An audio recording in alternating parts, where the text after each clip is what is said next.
Two cities, one dream. The sky above the city buzzed with anticipation, the kind that pressed down like summer heat before a storm. It was Game 3 Eve, and the NBA Finals were tied 1-1. But this wasn't just a series, it was a collision of worlds. In the East stood Marcus Hale, 34, a battle-hardened veteran playing in what might be his final season. His knees groaned with every sprint, every pivot, but his mind was sharp, honed by a decade and a half of failure and hope. Hale had never tasted the champagne of a championship. He'd seen teammates leave, dynasties rise and fall, and still, he stayed loyal to the franchise that drafted him. This season felt different. This season had to be different. Opposite him, from the West, was Jalen Cross, 25, the league's reigning MVP. Cross moved like a storm. Fast, chaotic, uncontainable. He was everything Hale had never been. A top pick, a media darling, the face of the league's future. While Hale was made of scars and silence, Cross wore swagger like armor. He tweeted scripture after dunks and smiled through double teams. He wasn't just playing for a ring. He was playing to become a legend. The cities mirrored their heroes. Ironwood, where Hale reigned, was a Rust Belt relic with cracked sidewalks, brick factories, and fans who knew pain like family. Their team hadn't seen the finals in 20 years. Flags hung from windows, car horns blared after every win, and people prayed. Not in churches, but in bars with eyes glued to TV screens. In Ironwood, basketball wasn't entertainment. It was survival. Skyline, Cross's kingdom, gleamed with neon and ambition. Home to startups, glass towers, and championship banners, it had grown used to greatness. The city's love for basketball wasn't born from desperation. It was born from dominance. Every game was a show, every win a celebration. But beneath the flash, pressure simmered. They expected Cross to deliver, and they wouldn't forgive him if he didn't. The first two games had delivered everything. Buzzer beaters, bloodied lips, and coaching chess matches that left even analysts stunned. Game 1 belonged to Skyline. Cross exploded for 42 points, dancing past defenders like they were ghosts. Game 2 was Ironwood's turn. Hale, bruised and exhausted, hit a turnaround jumper with seconds left. The arena shook like thunder. Now came the turning point. Game 3. Not just a number, but a statement. A 2-1 lead didn't guarantee a title, but it tilted the scales. And everyone knew it. Reporters asked about tactics. Coaches gave hollow answers. Players stared past cameras. They weren't thinking about stats or strategies. They were thinking about legacy. As night crept in, both teams boarded their buses. Stoic, silent. No more talk. The city lights blurred outside the windows, a flickering reminder of everything they carried. Some would chase greatness. Others would chase ghosts. The fall and the fire. The first half of Game 3 was a blur of sweat and strategy. Neither team yielded. The crowd, split between roaring Skyline fans and defiant Ironwood faithful, swelled with noise like a storm trapped in a dome. Every possession felt loaded with history. Every missed shot echoed longer than it should have. Then it happened. Midway through the second quarter, Jalen Cross rose for a routine floater. Hale was a step late. His feet stuck in memory more than motion, and he brushed Cross's hip just enough to send him tumbling. The fall looked harmless. But when Cross stayed down, gripping his ankle, the entire arena held its breath. Trainers rushed in. Skyline's bench stood frozen. Cross limped off under his own power, waving off the stretcher, jaw clenched, eyes steel. Cameras caught everything.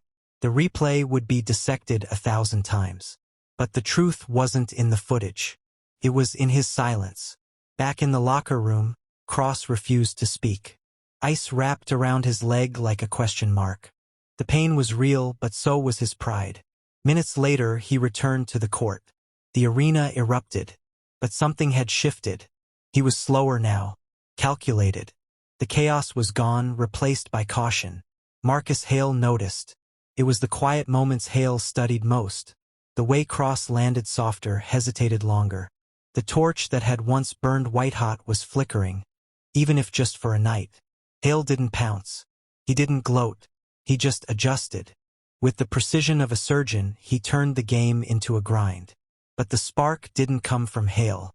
It came from someone no one expected. Eli Shaw, the 6 feet 3 inches backup guard from Ironwood, had barely played in the postseason. Undrafted. Overlooked. His minutes came in garbage time until now. Coach called his number midway through the third, out of necessity, not hope. Shaw entered the game without fanfare.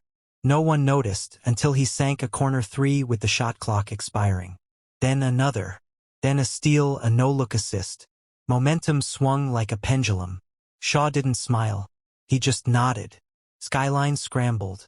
Cross tried to rally, hitting a fading jumper that screamed defiance. But his legs betrayed him on the next play. Slipping on a crossover, the ball stolen by Hale. Timeout. Fans screamed. Coaches barked. But inside that huddle, Hale said just one word to Shaw. Ready. Shaw nodded again. The quarter ended with Ironwood up 6. And for the first time in the series, Skyline looked unsure. Cross sat on the bench, towel over his head, while Shaw stood tall beside Hale. 2 men on opposite ends of their journey, sharing a fire neither expected. As the final quarter loomed, the question wasn't about who wanted it more. Legends are forged at midnight. The fourth quarter didn't begin. It descended. The arena lights dimmed just enough to feel cinematic, casting long shadows across the hardwood. Sweat glistened like war paint. Hale stood at center court, back straight, eyes locked on the scoreboard. Eli Shaw was beside him, calm, composed, no trace of nerves. Across from them, Jalen Cross adjusted his sleeve, ankle taped like a promise held together with tension. His explosion was gone, but his will hadn't moved an inch. The score was tied. 12 minutes remained. What came next would outlive them all. Possession by possession, the game turned into theater. Skyline's offense sputtered without Cross at full strength. He deferred now, passing when he would have once attacked. But when he did move, it was poetry in pain. He hit a step-back 3 that spun like a whisper and followed it with a chase-down block that brought the crowd to its feet. Still, each movement was a negotiation with his body. Hale saw it. He'd lived it. Ironwood didn't dominate, they endured. Hale played like a man refusing to vanish. Every rebound was a fight. Every screen a sacrifice. Shaw, lit by confidence, darted through defenders, not flashy but fearless. His third 3 of the quarter forced Skyline into another timeout. Tension crawled up from the floorboards. You could hear it in the squeak of sneakers, in the held breaths between whistles. Every moment now belonged to memory.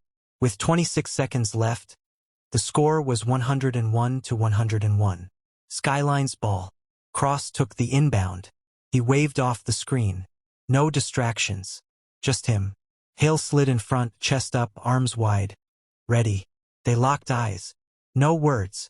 Just years. The clock drained. 7. Cross faked right, drove left. Slow but smooth.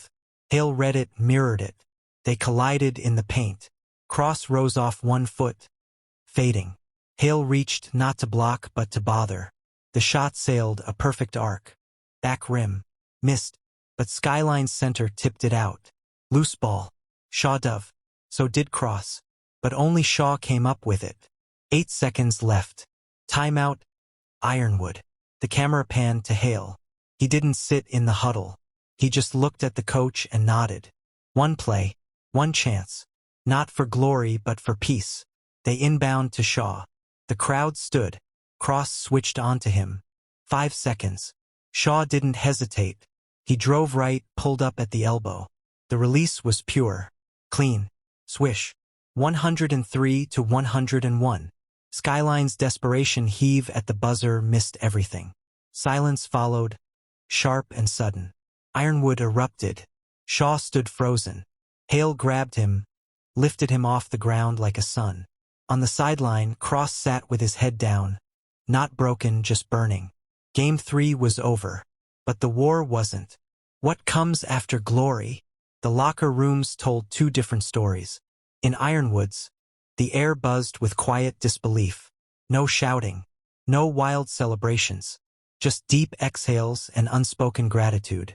Eli Shaw sat in front of his locker, his jersey soaked, his hands trembling. Not from nerves, but from release. Reporters asked questions he barely heard. He had spent most of the season unheard, unseen. Now his name echoed through every headline.